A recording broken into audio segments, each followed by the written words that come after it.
Good afternoon, my lovelies, and welcome to a very overcast and slightly breezy, but not too cold, Saturday lunchtime. I hope you're all well.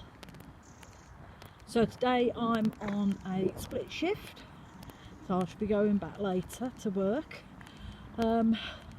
However, I wanted to speak to you about something I found out yesterday. I was really mortified.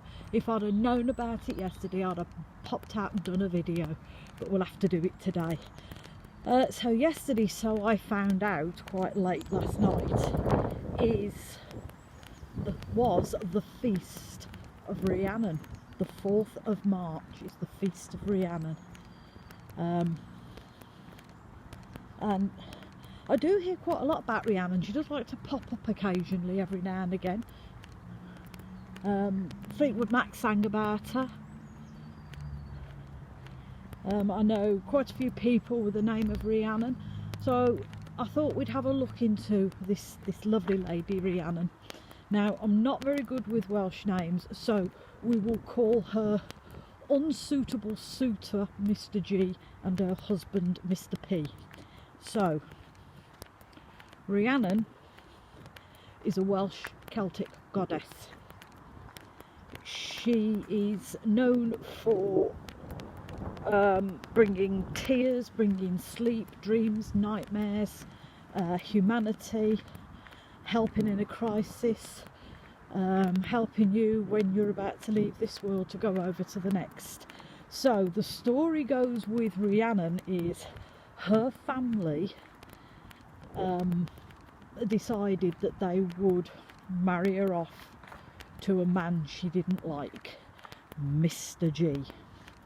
Apparently Mr. G was not a nice guy, so in order to spite her family, she married a mortal, a human called Mr. P, and they were quite happy, and and they had a son. Mr. G, on hearing this, was not at all happy about it, so he cooked up a bit of a plan, and he kidnapped Rhiannon's son and hid him in order to get back at her.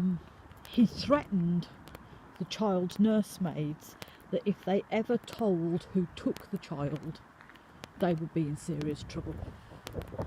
So they then cooked up a plan, and they put bones and blood around her bed and on her bed, and told everybody that she'd eaten her child. Lovely.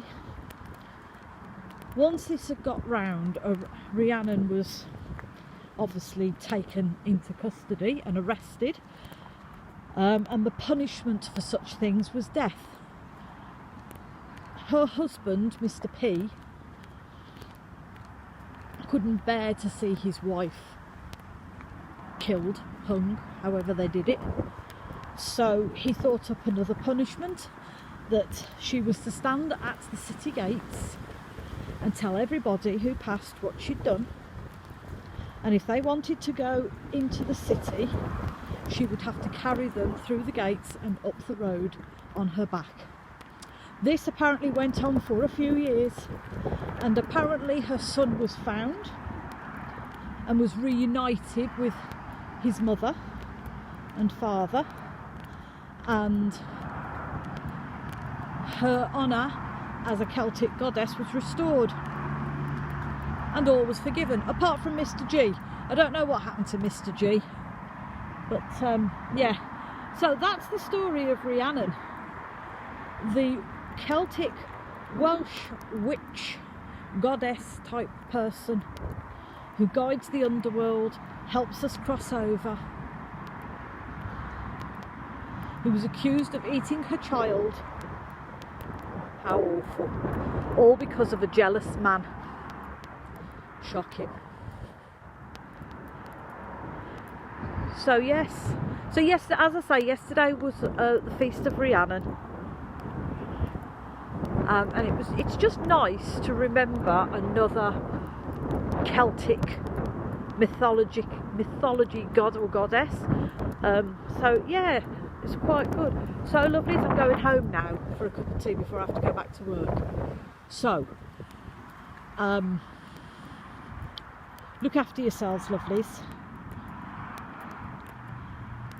Take care of one another. And above all, if nothing else in this world, please be kind to each other. And as always, lovelies, sending you much love and many blessings.